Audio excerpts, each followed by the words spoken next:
Good morning and welcome to Peace Out, where we are all learning together to peace out. I know it's been a little crazy around here. I hope it hasn't been quite that crazy where you are, but it's all opportunities to learn how to peace out more quickly than it takes us to freak out, right? I usually freak out and then peace out. I freak out for a second and then I peace out. But I think my freaking out is getting less and less. My piecing out is getting a little bit faster. I think I'm getting just a little bit faster about going, you know what? I'm just going to give this to you guys. Because you know what? Everything on Monday, there was like 3 really big things that I was like, what am I going to do about this? And each one of them, I just prayed about it, gave it to God, said, I don't know, I'll do what I can, but God help me with this, help me with that, and that's something else. And you know, we're talking money, we're talking Chris's medicine, things like that. 3 things. I don't remember what the third thing was right now.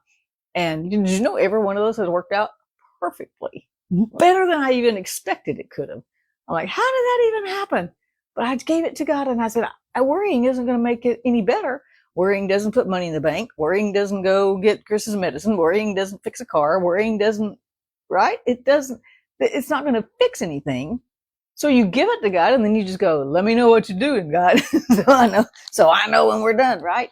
All right. So this week we are looking at different things, the miracles that happened in the Old Testament and the New Testament, and trying to draw maybe some spiritual parallels around them, right?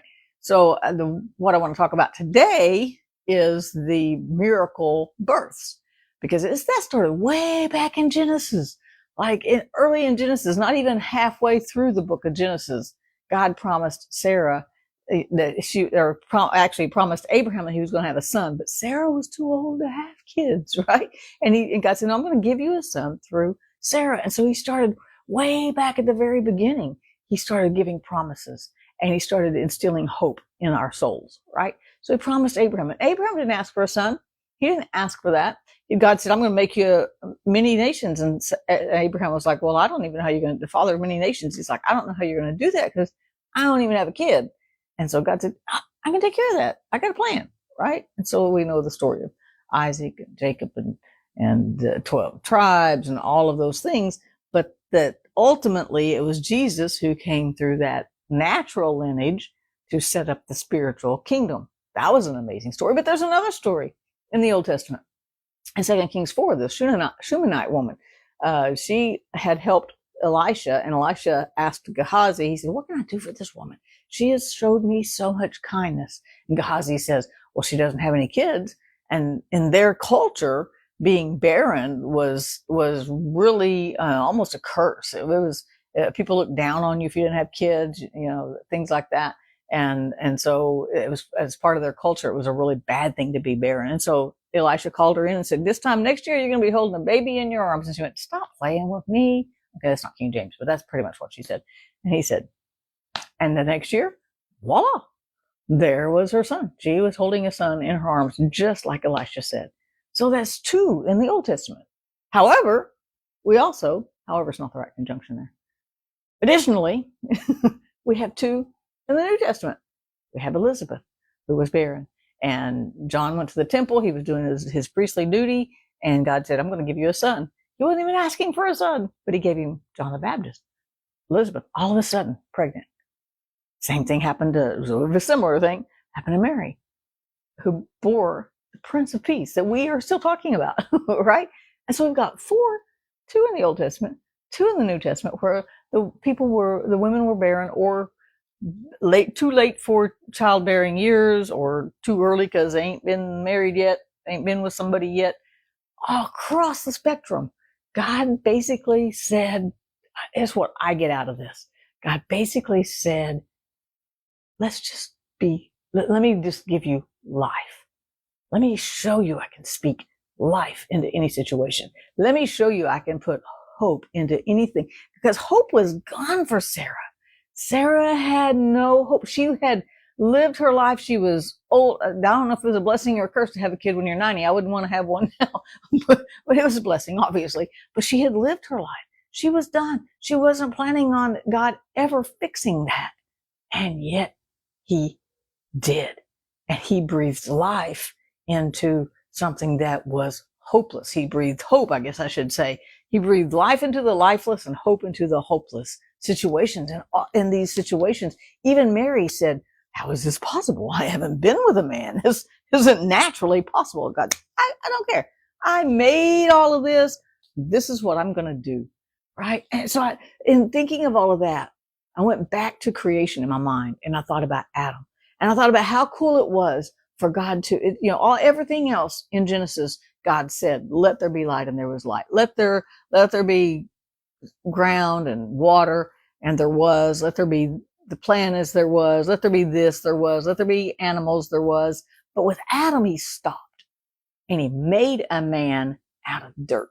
Now, I liken that. On one hand, I can think about how we watch a child or even as an adult play with clay or sculpt something, an artist sculpts something out of clay, or a child makes something out of clay or Play-Doh or something, and they are carefully plan it, and they figure out what they want to do and they make it. Kind of see God playing in the dirt, in a good kind of way. But he didn't just make a clay image. He made a body that had a full circulatory system, a respiratory system, a reproductive system, an endocrine system. What's the other systems? The muscular system, bones. He made all of that, but there was no life in it. But he made a being, not just a model out of clay. He made a being that could fully function on its own. It just needed one thing. It needed that breath of life. And God breathed into Adam and he became a living soul, is how the King James says it. He became a living being, something that would never die. You might die on this earth, but that soul, that breath of God that he put in Adam and that is in us isn't going to die. The soul part of us doesn't die. God breathed that life into it. So I liken it. So I went from the stories of the women who hadn't had children and God put life in their womb, and the same type of thing with Adam. He breathed life into Adam.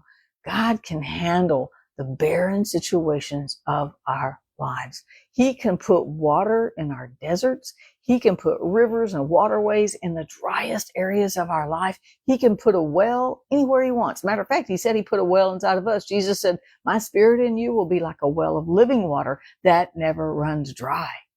He puts life in these barren places. He puts life in places that we thought for sure there was no hope there. All of a sudden, there's hope, and we didn't even see it coming. Why? Sometimes because it's just we're flat trusting him to breathe every day. We don't have time for all the extras. And then all of a sudden, all those extras, those things we didn't know God could do, or we weren't even asking him to do. He puts life there. He puts hope there. That's what I got out of these stories here that as I was reading them again this week, just that God puts hope in hopeless situations. He puts life in barren situations. And these we can draw these parallels to our lives because we all have areas where we go, I think this is beyond hope. Can God breathe life into this? The absolute answer is yes. Will it happen right this second? The absolute answer is, I have no idea, but he will breathe hope into those hopeless situations. We just got to give it to him. These people didn't do anything to help God out. Some of them, Sarah didn't ask for a child. She was done, right? Mary didn't ask for a child. She wasn't ready. Elizabeth didn't ask for a child. She had been barren all those years. The Shunammite woman didn't ask for a child. She was beyond childbearing years. And she's like, she said, don't play with me, man of God. Don't tease me. Don't give me hope when I know there's no hope. And he said, I'm not playing. God put hope in hopeless situations, and he's still doing that today. I don't want a baby. And some y'all don't either. I know. I'm not saying he's going to give you a baby, but in our spirit person, in our soul, he is constantly doing that same circle, breathing life into us, breathing his hope into us, breathing his life, that life that is just sustains our soul so that we have a productive life, so that we're always spiritually producing. What are we producing? Let's go to Galatians 5:20. Love, joy, peace, patience, kindness, gentleness, meekness, self-control. Against such there is no law. That should be the fruit of God's breath in our life. We should be naturally bearing the fruit of walking with God, talking with God, and him being a part of our day-to-day. So don't give up hope, even if everything looks hopeless. God has us. He'll breathe hope into the hopeless. He'll breathe life into the lifeless. And that's why we can peace out. Peace out. Trust him for one more day. He's got us. See you again tomorrow.